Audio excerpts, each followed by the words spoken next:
पहली जो आपको बताई गई थी उनमें एक का आंसर आपके द्वारा नहीं दिया गया, तो आपके घर वालों से आपने पूछा होगा, कोई जवाब लेकर के आया है? नहीं। तो कल की पहेली थी आपकी जिसका आंसर आपने नहीं दिया था, लाल कोठी हरा पहना उसमें भर रहे लल्लू के चबेना, यही थी।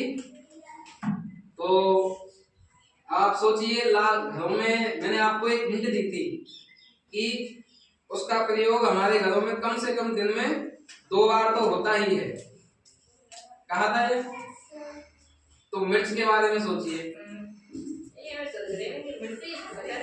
लाल कोठी मतलब चार, उसका जो आवरण होता है वो कैसा होता है?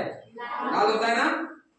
तो उसमें और वो जो ऊपर का हिस्सा होता है वो हरा होता है, वो पेना हो गया है ना, और उसमें दाने भरे होते हैं। तो इसीलिए लाल कोठी हरा पेना उसमें भर रहे लल्लू के चबेना, इसका अर्थ होगा मिर्च।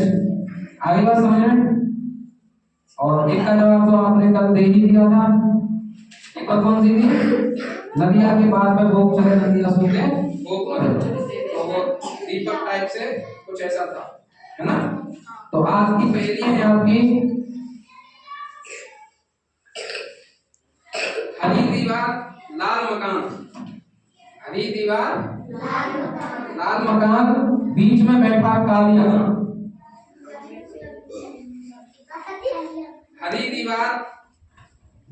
हरी दीवार लाल मकान बीच में बैठा कालिया राम। ये एकदम सही है।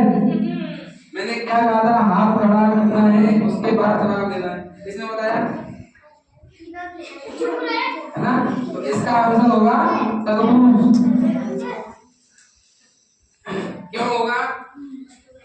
हरा होता है ऊपर से, है ना। हरी दीवार लाल मकान, उसका जो अंदर का गुदा होता है वो कैसा होता है? लाल, और बीच में काले काले बीज होते हैं।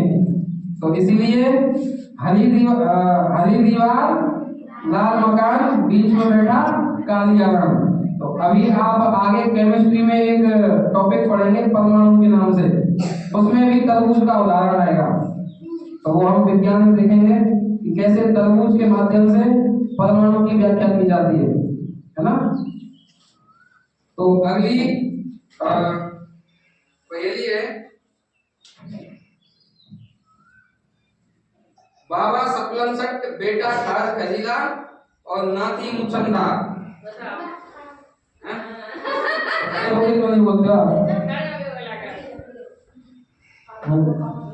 नियम बताए थे कल, आप आए नहीं थे, बताओ खड़े होकर के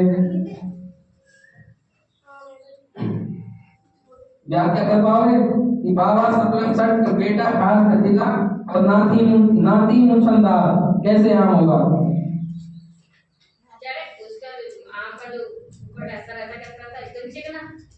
जैसे इसको छीलते तो कैसे निकला वो और वाइट जूस जूस से खाना तो उसकी क्या निकल आती है? मुंह से। बिल्कुल एकदम सही है। नाती की मुंह से निकल आती है ना। क्योंकि जब आप आम को देखेंगे तो ऊपर का जो आवरण होता है बिल्कुल सपलन सट होता है, समतल होता है। सपलन सट का मतलब है समतल। तो बाबा खास क्या था? बाबा सपलन सट बेटा खास खजीला, और थोड़ा सा उसके अंदर जाते हैं तो वो गुदा होता है, वो थोड़ा खास खजीला मतलब ऊपर खावड़ जैसा होता है। और जैसे ही फिर नाती की बारी आती है, इसका मतलब उसकी गुठली की बारी आती है। गुठली को जब चूसते हैं तो उसकी जो रेशे निकल आते हैं ना गुठली में, तो इसलिए नाती तो हो गया मूंछंदा। नाती है मूंछों वाला और बेटा है खास खजीला और बाबा है सपलन सट। तो यह आपकी आज की 2 पहेलियां थी, दोनों का आपने जवाब दे दिया है और बाकी की पहेलियों की चर्चा करेंगे कल। धन्यवाद।